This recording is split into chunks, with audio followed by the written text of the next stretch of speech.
if a person does not know the basics of swimming and he's not comfortable in water, and then you throw him in the ocean, he's going to drown. And like this, al-ʿilmu bahr, knowledge is like an ocean. And so if a person doesn't get the basics right, then he's going to get completely lost if he begins reading the most advanced books of fiqh, etc. Similar to this, if you take Qur'an, just the recitation of the Qur'an. If a person does not begin with alif, ba, ta, tha, if you don't begin with the most basic Arabic alphabet and getting your makharij, your pronunciation of each letter correct, and instead a person says, but I want to learn the sciences of al-qira'at, it's not possible. You'll be completely lost in trying to study the qira'at and you don't know even alif, ba, ta, tha. العلم قال الله قال رسوله قال الصحابة هم أولو العرفان ما الدين نصبك للخلاف سفاهة بين الرسول وبين قول فلان. And we spoke about the beauty of knowledge, and that is adab. And then we spoke about the important issue of al-muru'ah. And al-muru'ah, we mentioned, it is dignified behavior, especially within your customs, your culture, and your people. And also masculine traits and qualities, and not desiring or not competing with other people to live their lifestyle, and not living for at-tarafuh wa tana'um, which we said, fine eating, fine drinking, fine clothing, everything has to be the best. And we mentioned the athar or the hadith of the Messenger sallallahu alayhi wasallam when he advised Mu'adh ibn Jabal radiyallahu an. He said, إِيَّاكَ وَالتَّنَعُّمْ فَإِنَّ عِبَادَ اللَّهِ لَيْسُوا بِالْمُتَنَعِّمِينَ. Stay away from at-tana'um, meaning always seeking luxuries. Because the true worshippers of Allah, the best of the worshippers of Allah, are not al-mutana'imeen. And also the author, rahimullah, he mentioned the athar of Umar ibn al-Khattab radiyallahu an, in which he would advise people to stay away from at-tana'um. And he said, إِيَّاكَ وَالتَّنَعُمْ وَعَلَيْكَ, and upon you is khushuna, meaning being tough and being able to live a life of toughness. And then we related this to the times that we are living in today, especially when we're living in a society in which everything is easy, everything is sterile, transport is easy, money is available, food is available. This does not mean that we should accustom our children to always living like that and expecting that. So if one day the car is not available, then it's as if they cannot do anything. Or if they don't have the food that they used to having, then it's as if it's the end of the world for them. And similarly when it comes to clothing, etc. And so the author, he spoke about some of the adab, the etiquettes that the talib should have in him. Of course, those adab al-talib fi nafsihi, these are adab which are common in Islam. And these apply to every single Muslim. So they are not exclusive to tulab al-ilm. They are for every mu'min, for every Muslim, is to adorn himself with these adab. But they are more important for the talib al-ilm. So the talib al-ilm, he is obligated with these adab min babi awla, because he is more deserving, more worthy of showing these adab, because these adab, they should be the effect or the athar of the knowledge, and they should be the demonstration of the khashya which is in his heart. So the khashya which a person attains in his heart through seeking knowledge, that is something which is in the heart, but it has to be demonstrated upon the limbs. And it is demonstrated upon the limbs through everything which we mentioned. He said, as-samt al-hasan wal-hadyu salih, good practices, noble behaviors, masculine traits, worshipping Allah subhanahu wa ta'ala, showing good adab, staying, always being, having a rifq, gentleness and leniency, or not speaking without knowledge. All of this is the demonstration of al-khashya. And now in this lesson, we're going to go on to the next chapter, which is al-Faslu Thani, the second chapter, كيفية الطلب والتلقي. And that is the manner or the methodology of seeking knowledge. والتلقي, and attaining or taking that knowledge. Meaning practically, how is this knowledge to be sought? And in this chapter, the author, rahimullah, he is going to speak about the importance of studying with a shaykh, meaning the importance of studying with a teacher. And he's going to speak about the different stages and levels of al-ilm. Maratib al-ilm wa marahil al-ilm mean the different stages that a student has to progress through when seeking knowledge. And also he is going to speak about some of the mistakes that people make when it comes to seeking knowledge. And then he will also mention some books that a Talib al-ilm, especially at the beginning of his journey in seeking knowledge, that he should read, memorize, and understand well. And these are al-mutun al-ilmiyah, the concise books of knowledge in every field which the ulama wrote. So he begins, he said, كيفية الطلب ومراتبه, how a person should seek knowledge and the different levels of knowledge. So this shows us firstly that al-ilm maratib, knowledge is different levels. And a student has to know which level he or she is at, and therefore he or she studies those lessons, those sciences, those books which are appropriate for their level. And the ulama in general we find in the books of fiqh that the levels or the marahil of a student are three, generally speaking. They say al-mubtadi, wal-mutawassit, wal-mutaqaddim. Generally speaking, al-mubtadi, the one who is at the beginning of his path in seeking knowledge. Al-mutawassit, the one who has progressed and he is intermediate. And then al-mutaqaddim, the one who is advanced. And some of them, they mention other terms, like they say marhalat al-Tasees, the foundational level. And then they say al-Bana. And al-Bana is now when you've set your foundations and you're building on your foundations. And then the third level, at-Tamkeen. And at-Tamkeen, meaning when you are now firm and well versed in that knowledge.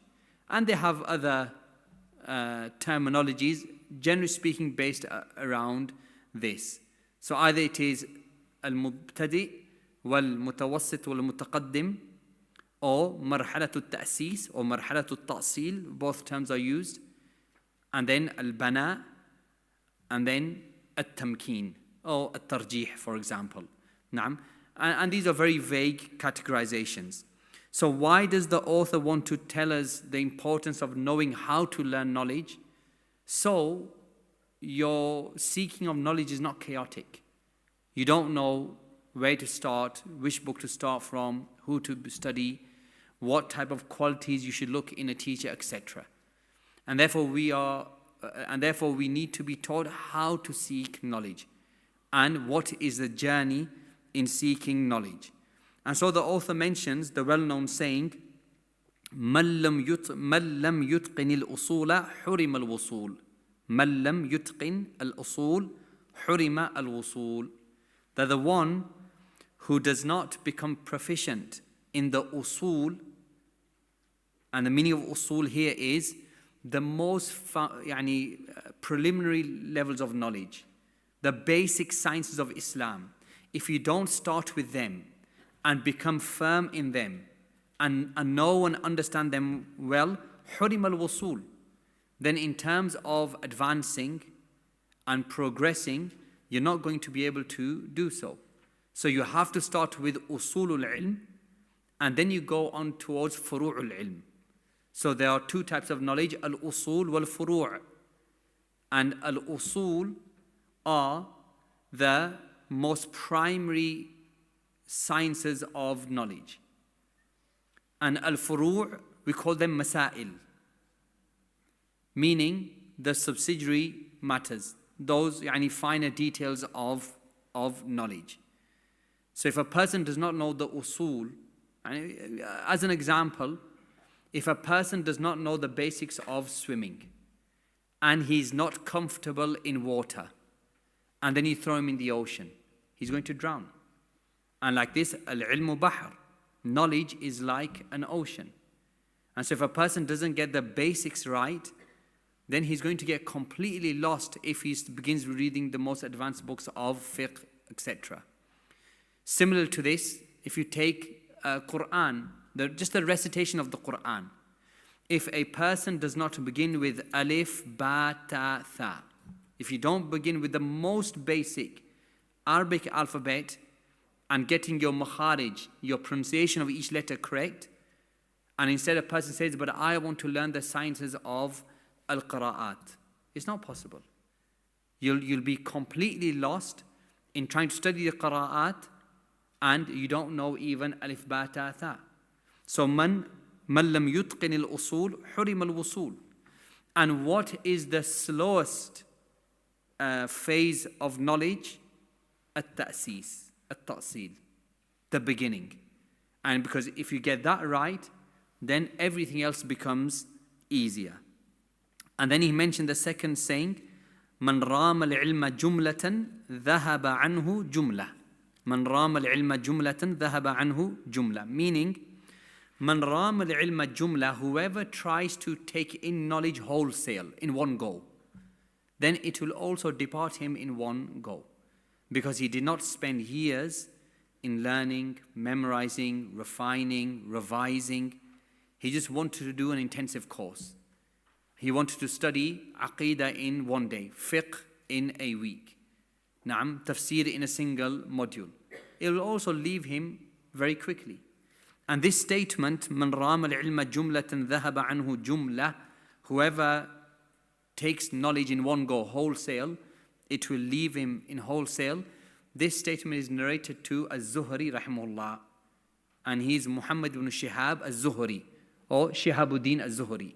And he's from the Imams of the Tabi'een, in the first, within the first century of al-Islam. I think he was born 95, 96, 94 Hijri, something along those lines. Muhammad Shihabuddin az-Zuhri ibn Shihab az-Zuhri. So he said, Man rama al-ilma jumlatan dhahaba anhu jumlah. Whoever tries to attain knowledge in one go, it will also leave in one go. And then he also mentioned the saying, Izdihamul ilmi fi sam'i mudallat al-fahm. That Izdihamul ilm, too much knowledge, listening to too much knowledge, being overwhelmed by knowledge, being overwhelmed by sciences and knowledge and furu' and masail, this will make your understanding weak. Now, how is it translated, the saying? Who's got the English book with them? Now, an overcrowding of knowledge in the ear misguides a person's understanding, meaning overwhelming yourself with the different sciences and the different books and the advanced books, then this will make it difficult for a person to understand. So when he said, so these three sayings, all of them center around the same theme, and that is at-tadarruj fi talab al-ilm. And at-tadarruj, it means to gradually progress. At-tadarruj, it is gradual progression in knowledge. In every science, you start off with the most basic books. You memorize them, you understand their evidences, then you progress on to a higher level of books in every science. And like this, a person keeps progressing. And this is known as a tadarruj. And some of the ulama from the Salaf, they would say the hadith of the Messenger sallallahu alayhi wasallam, ما كان الرفق في شيء إلا زانه. Whenever gentleness is found in something, it makes it beautiful. They said, الرفق في العلم التدرج. The gentleness in knowledge, it is التدرج. Gradual progression when it comes to knowledge. He said, وعليه فلا بد من التأصيل والتأسيس لكل فن تطلبه. And therefore, if you want to have a tadarruj in طلب العلم, then you have to have التأصيل والتأسيس. التأصيل والتأسيس. And the meaning of التأصيل and التأسيس, meaning you build your foundations. When you build a house, you begin with the foundations. And then you progress. And this is why we said that some of the ulama, when they classified the different phases of knowledge, they said marhalatul ta'sis, which is foundations, marhalatul bana, then the building, and then marhalatul tamkeen, when a person becomes well versed. And he said that you have to have a ta'sil wa ta'sis, meaning get your foundations stable and strong in every fan. And the meaning of fan is in every science of Islamic knowledge, in every aspect of Islamic knowledge. So Islam, in the knowledge of Islam, we can divide it into ulum wa funun, into different types, different areas. So there is something called ilm al-nahu, Arabic grammar. There is something called ilm al-balagha. There is ilm al-tafsir, ilm al-hadith, ilm al-fiqh. There is ilm al-mawarith, inheritance. There is ilm al-aqidah, which we call usuluddin. Ilm al-aqidah is known as usuluddin. Like this, there is mustalah hadith, jarh wa ta'deel, usul al-fiqh, usul al-tafsir, etc. And all of these are funun. Each one is a separate science. And in each science, in each area, there are books which are at a foundation level, and there are books which are at an intermediate level, and there are books at an advanced level. And so, as the author said, you have to begin with ta'sil and ta'sis in every particular science. And that is by بِضَبْطِ أَصْلِهِ وَمُخْتَصِرِهِ عَلَى شَيْخٍ مُتْقِنٍ. And that is by a person taking a book which is mukhtasar. And mukhtasar are those concise study books which have been authored by the ulama for the beginner student of knowledge. And they are known as mutun. We call them al-mutun al-ilmiyah. And if a person was to compare between the books of fiqh, if you took the books of fiqh and you took a beginner level book, a mukhtasar or a matan, and then you took something which was mutawassit and then something which was mutaqaddim, you will see the clear differences between them. So, for example, if you take Umdatul Fiqh of al-Muwaffaq, Ibn Qudamah, Abu Muhammad, and then you take al-Muqni', and then you take al-Mughni. So, al-Muwaffaq Ibn Qudamah, and he was one of the scholars of the Hanbali madhab. And he authored 4 books of fiqh, each one for each phase when a person is progressing in tadarruj. So for the absolute beginner, he wrote a book called Umdatul Fiqh. And most of you know it. And then he wrote a book for somebody who progresses, and it is al-Muqni'. And then he wrote another book which is called al-Kafi. And then he wrote a 4th book which is al-Mughni. And you will see that if you were to compare these books, clear difference between each book. Number one, in the size. And Umdatul Fiqh, papers, a few papers, very easy for the absolute beginner level, a beginner student of knowledge. Then al-Muqni', it is 2 volumes. Then al-Kafi, 5 volumes, depending on the prints. Then al-Mughni, 20-odd volumes.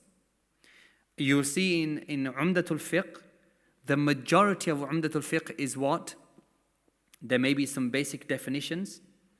There will be some basic categorizations. There will be lists of shurut, wajibat, arkan, nawaqid. Naam. And very rarely are any evidences mentioned. And if an evidence is mentioned, it's mentioned يعني as the wording of the matan, as the wording of the matan. So that is Umdatul Fiqh. Then if you look at al-Mughni, you will see how more detailed al-Mughni is. And there are more, al-Muqni', there are more masail in al-Muqni' than there are in Umdatul Fiqh. Al-Kafi, which is the third level, al-Muqni', he usually mentions one riwayah of Imam Ahmad. Yani on any mas'ala, not always, but on any mas'ala, he usually mentions, he'll mention in al-Muqni', he'll mention 2 or 3 riwayat of within the Hanbali madhab. So he will say on this mas'ala, this is what Ashabu Ahmad said, wa anhu, and it has also been narrated from him that he said this. Wa anhu, and it has been narrated from him that he also said this. That is al-Muqni'. When it comes to al-Kafi, he will mention those riwayat and he will mention the evidences of those riwayat within the Hanbali madhab, only within the Hanbali madhab. And this is known as al-ikhtilaf al-nazil, yani the ikhtilaf within a madhab. Now when you go to al-Mughni is an encyclopedia of fiqh in which the ikhtilaf amongst the madhahib are mentioned. So Abu Muhammad Muwaffaq ibn Qudamah al-Maqdisi rahimahullah, he will say, وَقَالَ أَصْحَابُنَا, that our scholars from the Hanbali madhab, they said this, this and this, and this is their evidence. And the Ahnaf said this, and the Shafi'i said this, and the Malikiyya said this. And this is known as al-ikhtilaf al-ali. Al-ikhtilaf al-ali, meaning the ikhtilaf between the madhahib. So the point is that a person begins with the mukhtasar in every single science. Of course, the book al-Muqni' was then summarized by Musa al-Hajjawi, and he's called Zad al-Mustaqni'. And also, most of you know Zad al-Mustaqni'.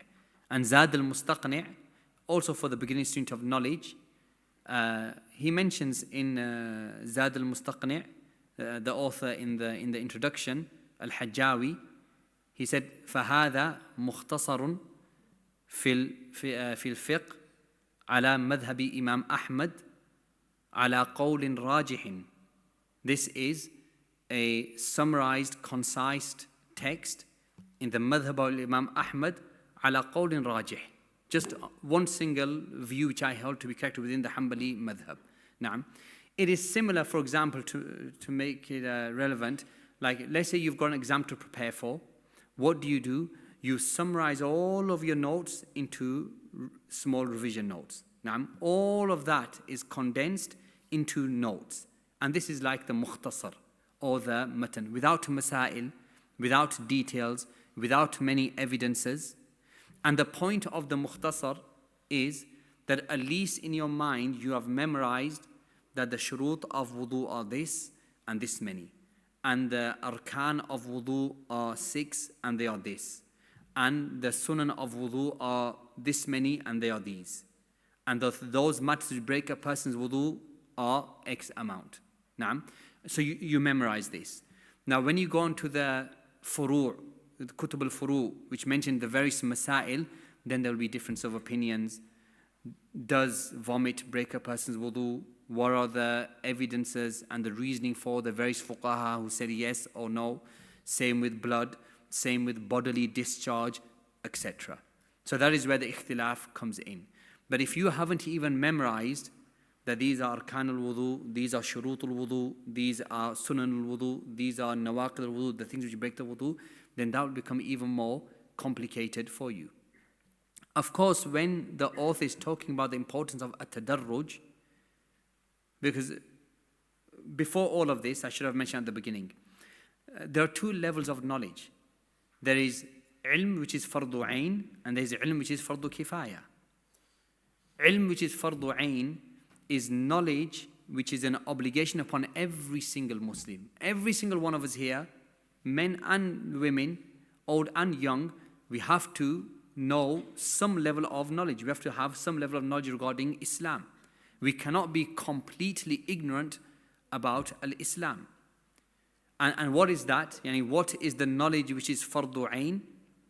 The knowledge by which your aqeedah and your ibadah is valid. So when it comes to salah, what do you need to learn from salah? You need to know enough about salah such that your salah is valid. So you have to know, of course, how many rak'at do I have to pray for dhuhr? You have to know which things invalidate my salah. You have to know what are those actions, those statements which I have to say in the salah. If I don't say them, then they are invalid. How does a person, and I said this knowledge, which is fardu ayn, an obligation upon every single Muslim, how do you learn that knowledge? You learn that knowledge through the imam of your masjid. This is the wajib upon the common Muslim. The common Muslim, the obligation upon him is that he asks the imam of his masjid or an alim who he knows to have knowledge and taqwa and he trusts, and when a mas'ala comes up, he asks him, and that's it. And he has fulfilled the obligatory level of knowledge. Also when it comes to aqeedah. So when it comes to that level of knowledge, we cannot say to him, you begin with Umdatul Fiqh, then you go to al-Muqni', then you go to al-Kafi. No. He's an Ami, and he just needs to know how to make wudu. If he's not going, let's say he cannot afford to do Hajj, so he's not going to be going to do Hajj in the next 5 years. He does not need to know the way of making Hajj. He needs to know Hajj is an obligation, because that is a part of Arkanul Islam. If he does not know Hajj is an obligation, then perhaps he has left the fold of Islam. But does he need to know the details of Ihram and Mahdhurat al-Ihram and the Arkan of Hajj? No. Why? Because that ibadah is not wajib upon him. But if next year he's going to go to perform Hajj, now we say to him, it's an obligation upon you to seek knowledge of al-Hajj. Similarly, when it comes to zakah, if he does not have enough money to give zakah, it's not an obligation upon him. He has to know zakat is wajib, because that is arkanul Islam. But does he need to know the details of how to give zakat and from where he gives zakah and how to calculate zakah and who is it given to? No.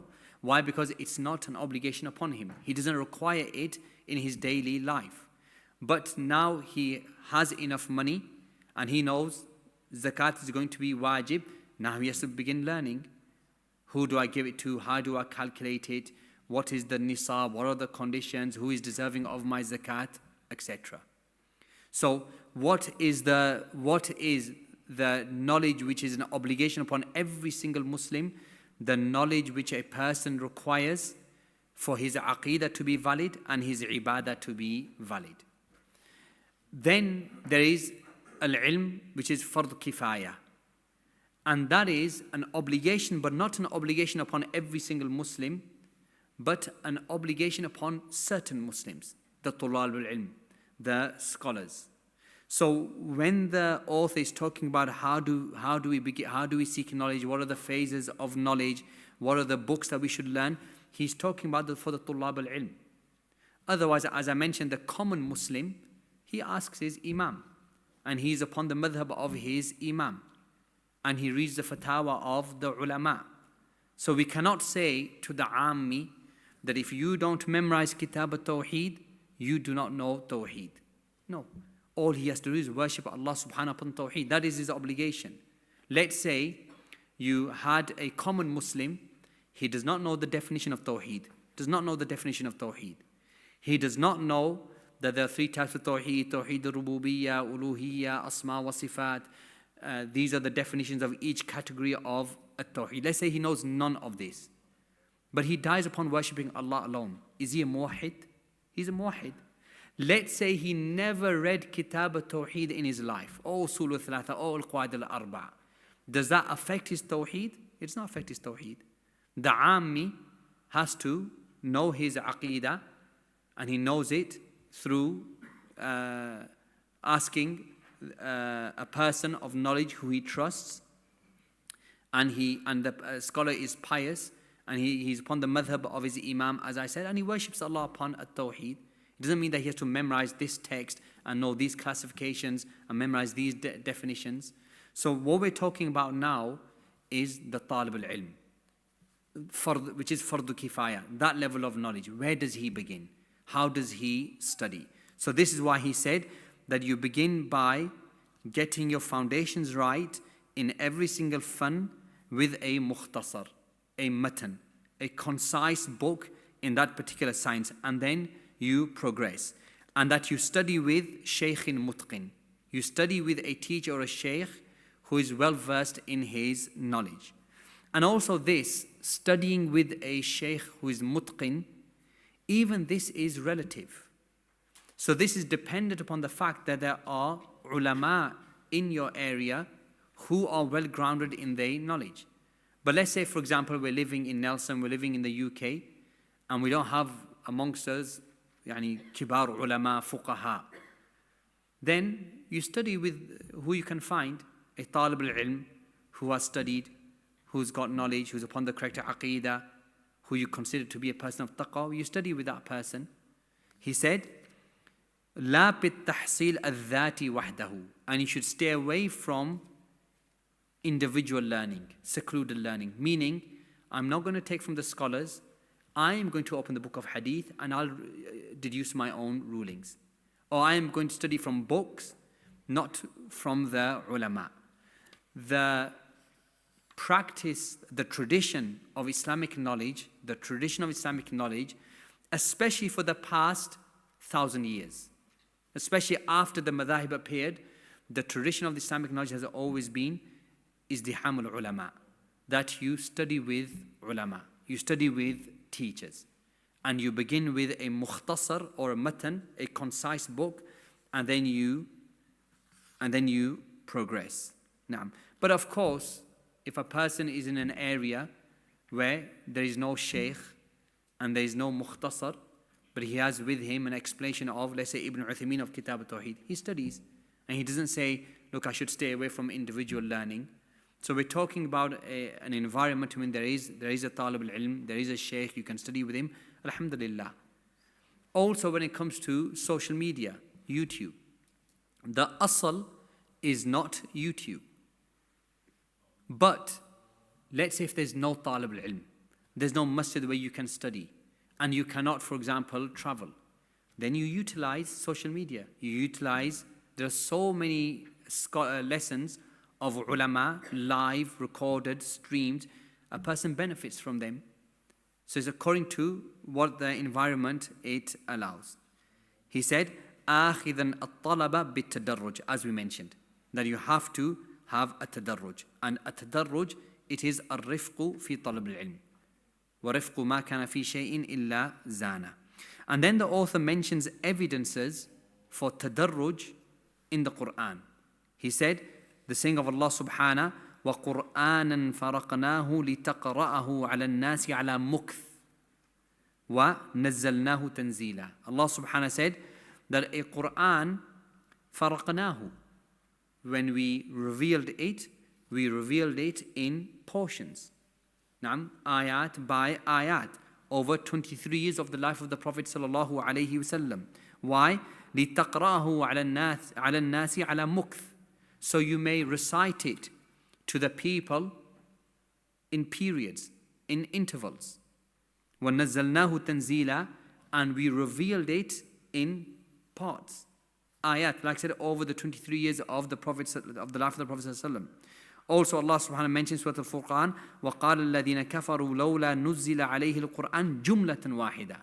And those who disbelieve, they say, if only the Qur'an was revealed upon him جُمْلَةً وَاحِدًا. مَنْ رَامَ الْعِلْمَ جُمْلَةً ذَهَبَ عَنْهُ جُمْلَةً. They said if only Allah revealed the whole Qur'an in one go upon the Prophet. Rather, Allah subhanahu revealed the Qur'an throughout the 23 years. Allah subhanahu said, كَذَلِكَ لِنُثَبِّتَ بِهِ فُؤَادَكَ. So we can make your heart firm upon the Qur'an. So this tadarruj, this is the manhaj of seeking knowledge in the Qur'an. The Qur'an tells us that this is how knowledge is to be taught, sought, attained. Just as the Qur'an was revealed gradually, So it could become firm in the hearts of the people. Then like this with the other Islamic sciences. Allah subhanahu said, الَّذِينَ آتَيْنَاهُمُ الْكِتَابَ يَتْلُونَهُ حَقَّ تِلَاوَتِهِ. Those to whom we gave the book, they recited حَقَّ تِلَاوَتِهِ. It's true recitation. And the meaning of حَقُّ تِلَاوَة, the ulama, they mentioned that the tilawa of the Qur'an is two types. A tilawa al-lafdhiyya wa tilawa al-hukmiyya. So a tilawa al-lafdhiyya is the physical recitation of the Qur'an. And as for a tilawa al-hukmiyya, then this is learning the Qur'an, implementing the Qur'an. And what was the way of the Sahaba in studying and memorizing the Qur'an? Abdullah ibn Mas'ud radiyallahu an, he said, مَا كُنَّا نُجَاوِزُ عَشْرَ آيَاتٍ مِّن كِتَابِ اللَّهِ حَتَّى نَعْلَمَهَا وَنَعْمَلَ بِهَا. That we would not exceed 10 ayat of the Qur'an until we had learnt them, learnt their knowledge and implemented them, and then we would go on to memorizing more. So the manhaj of the Sahaba in the memorization of the Qur'an and knowledge in general was a tadarruj.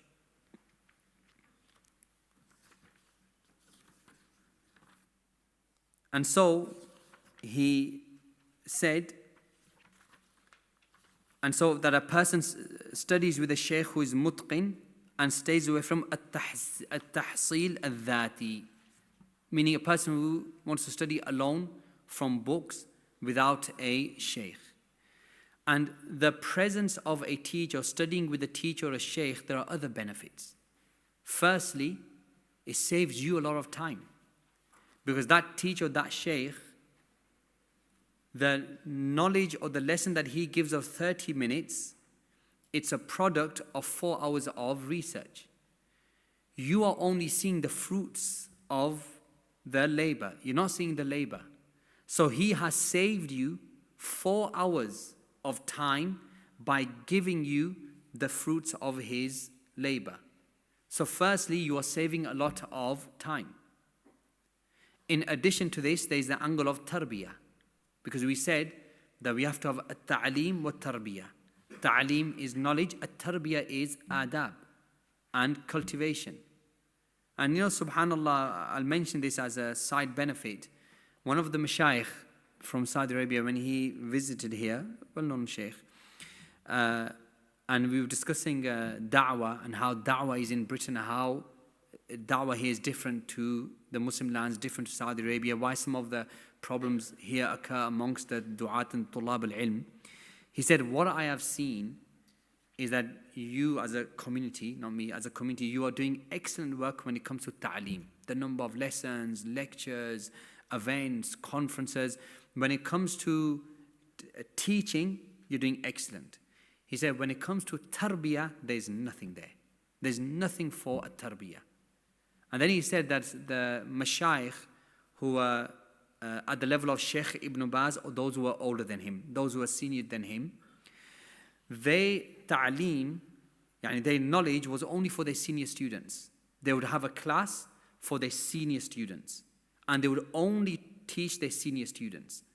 And then they would task each senior student to take younger students from the children, the teenagers, from the mubtadi'een, and each one of them gives them tarbiyah and teaches the beginner levels, the tulab al-ilm. And this is how a generation of ulama were produced that includes the likes of Shaykh Salih Fawzan and Shaykh Salih al-Shaykh and Shaykh Abdul Muhsin al-Abbad and all those great ulama that we have now. They are a product of ta'aleem and at-tarbiyah. So when you have ta'aleem and then there's no tarbiyah, then there's no adab. And this is why there's a lack of hikmah. And so the benefit of also studying from a teacher is not only the knowledge which you will find in the books, whatever he says, you might find in the book. But where are you going to find the tarbiyah? Where will you find the reminders? Where will you be able to look at his adab and his akhlaq? And what did Wahab say? ما تعلمنا من أدب مالك أكثر مما تعلمنا من علمه. That which we learned from the manners of Imam Malik greatly outweighed that which we learned from his knowledge. None of this will be found if you stick to books only. or if you stick to only YouTube, for example. Naam. From the other angle is when it comes to the implementation of knowledge. So this is the hukam.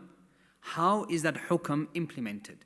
So now when you see the Shaykh and when you see him implementing the hukam and interacting with the people and dealing with the people, then you understand how is this knowledge taken from the books and how is it applied to the societies and the communities. Whereas if you only have the knowledge which is in the books, you will not know how to relate that knowledge to the people. And they say this, and Allah knows best, with regards to Ibn Hazm. Ibn Hazm al-Maliki al-Qurtubi, well known, Zahiri madhab, he was very, very sharp in his criticism of other scholars. Very sharp. And he lacked some of those adab. In terms of his knowledge, he was at the top. He lacked some of those adab when it came to dealing with his contemporaries. They used to say, قلم ابن حزم أحدى من سيف الثقفي. They used to say that the pen of Ibn Hazm is sharper than the sword of Hajjaj, because he used to disparage people. And they said one of the reasons that he did this is because the majority of his knowledge was from books, and it was not at the feet of the ulama. So studying at the feet of the ulama and with teachers and mashayikh, tulab al-ilm, etc., this also gives tarbiyah and a tawadu' and al-ikhlas and brings barakah in knowledge, etc. So this is the importance of seeking knowledge from teachers. So therefore the author mentions فَأَمَامَكَ أُمُورٌ لَا بُدَّ مِنْ مَرَاعَاتِهَا فِي كُلِّ فَنٍّ تَطْلُبُهُ, that in front of you are certain steps, and you have to take these steps in every science which you are seeking. Like I said, in the science of tafsir, in the science of fiqh, in the science of aqidah, in every aspect of science of Islamic knowledge, take these steps. First, حِفْظُ مُخْتَصَرٍ فِيهِ, that you take a very concise book in that science and you memorize it and you study it. And you don't go to the advanced books without studying and memorizing the mukhtasar in every science. And as I mentioned, the mukhtasar, what we call mutun, matan, that is the summary of that science. That is the foundations of that science. And I mentioned to you that most of these mukhtasarat, they are restricted to ta'rifat, knowing the definitions and knowing the categorizations and how many types of hajj are there. Naam, in the basic books of fiqh, say 3 types of hajj. This is the definition of each one. Shurut, arkan, nawaqid, sunan, etc. Naam. And also those mukhtasar, they won't mention al-ikhtilaf. They won't mention the ikhtilaf between the madhahib. They will not mention the ikhtilaf within the madhab. Now, it will only be one qawl within the madhab. The second step, ضَبْطُهُ عَلَى شَيْخٍ مُتْقِنٍ, and that you study this matan and you memorize this matan, you read this matan, this mukhtasar with a shaykh who also is well versed. Now, then he said, عدم الاشتغال بالمطولات, and that you don't become distracted by reading the more advanced books. This does not mean that a person never reads any other book. And in fact, a shaykh or a teacher who is sincere and wants to develop the tulab, he actually wants the tulab to develop. He doesn't want them to stay just with him at his level. He wants them to go and develop. He will tell them that, for example, on this mas'ala, I want you to go to this book and do some research in this area. Naam. So he will also push the tulab to some self-study. There has to be some self-study. There has to be some research that you're doing on your own, but under the guidance of the shaykh or the teacher. He said, وَلَا تَنْتَقِلْ مِنْ مُخْتَصَرٍ إِلَىٰ آخَرٍ بِلَا مُوجِبٍ, and also do not jump from one mukhtasar, from one matan to another mukhtasar. And this is also a big problem amongst many of us, whether it's fiqh or aqidah. we'll hear somebody praising this particular matan in fiqh. I'm going to start studying Umdat al-Fiqh. Shaykh Fulan said this about Umdat al-Fiqh. This is the one. And then after a few chapters, then you hear another Shaykh praising Zad al-Mustaqni', and that it contains 7,000 masail. 3,000 masail are mentioned directly, 3,000 masail are mentioned, or 3,500 mentioned indirectly. Khalas, that is the one I need to study. And then another Shaykh will mention Akhsar al-Mukhtasarat, or Manhaj al-Salikin, and then you jump to this one, then you jump to that one. And this is one of the mistakes that many tullab make. And therefore they don't end up seeking anything. Same when it comes to the Arabic language. Especially in the UK, it's a big problem that somebody comes and praises the Medina books, and that person jumps to the Medina books. He finishes maybe half of the first book, and then he finds lessons on al-Arabiyya bayna yadayk. And somebody praising that, and that's the best course. Then he goes, jumps over there. And then he hears somebody mentioning al-Nahw al-Wadih, and then he jumps over there. And at the end of the day, at the end of 5 years, he studied a chapter from here, 2 chapters from here, a chapter from there, and he's gained absolute nothing. He's gained some masail, some general awareness, some common knowledge, but nothing more than that, chaotic. And had that person stuck with, for example, let's say the Medina books as an example. And let's say the Medina books are not as good as al-Arabiyya bayna yadayk. Let's take an example. Let's say they're not as good as al-Arabiyya bayna yadayk. You will benefit more from completing those books than jumping from this book to that book to that book to this sheikh to that teacher. You'll benefit more in seeking there. And this is why when people ask, what is the best way to learn Arabic language? The answer is, stay with your sheikh. Go ask your sheikh. Wherever he tells you to learn, wherever his program is, stick to his program and complete that program with him. And many of the ulama, they give this advice when it comes to seeking knowledge. Say, go ask the sheikh that you're studying with. He knows your abilities. He knows your skills. He knows the environment which you're living in. He knows the curriculum which is suited to your intelligence, your memorization, your lack of memory, etc. So stick with the program that he advises you with. So he said, لا تنتقل من مختصر إلى آخر بلا موجب. Unless there is a reason to do so, otherwise don't jump from one مختصر to another مختصر. فهذا من باب الضجر. Because this is from, and this is being hasty, being losing hope, being impatient. And knowledge, you have to have as-sabr. And then he said, اقتناص الفوائد والضوابط العلمية. And also taking notes. And this is why I was encouraging brothers to take one of these books and write down the benefits. Now, a particular benefit comes, you write down the benefit. Don't leave that benefit because it will not come back to you. And even like from experience, wallah, if we had written in those days, what our mashaykh were telling us, there would be so much knowledge which would be with us. But we used to think, oh, I'll remember this, and now it's gone and we don't remember it. And the same even when you're going through a book, when you're reading a book, let's say even if you're reading on your own, at the back of the book, the empty pages, you write fawaid.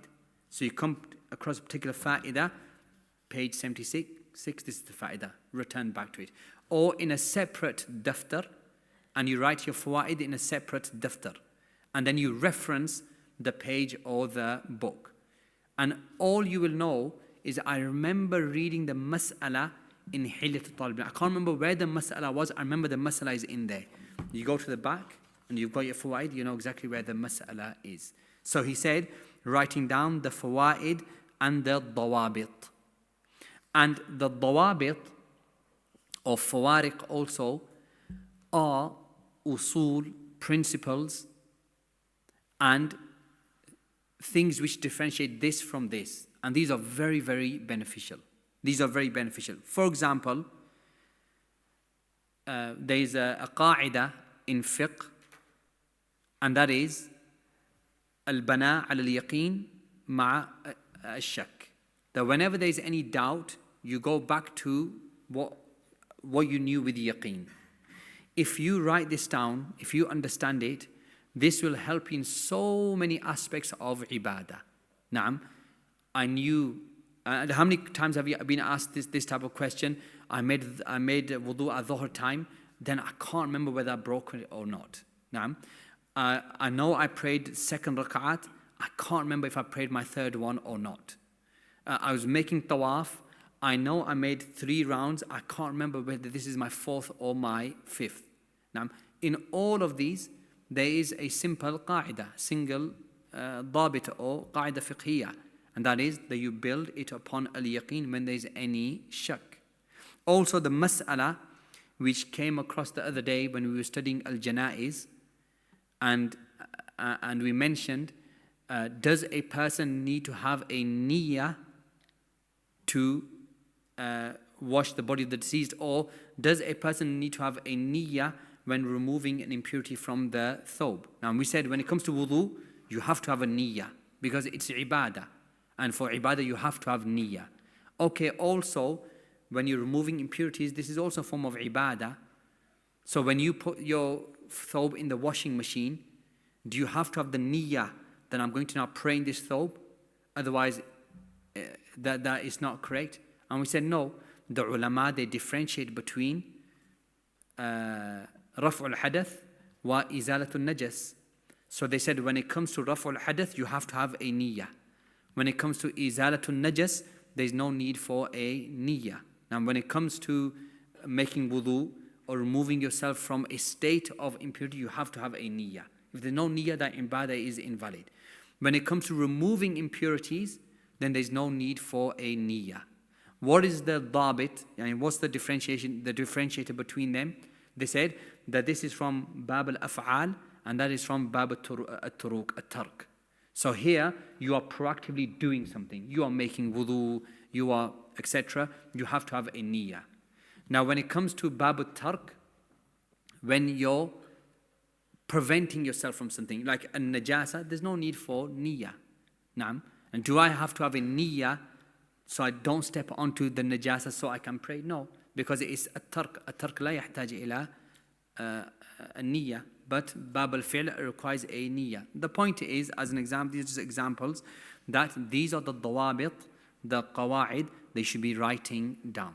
Also, for example, al-aslu fil 'adat al-ibaha wal-aslu fil 'ibadat al-tahrim, that the base ruling when it comes to 'adat, worldly actions, is it's permitted unless there's an evidence making it haram.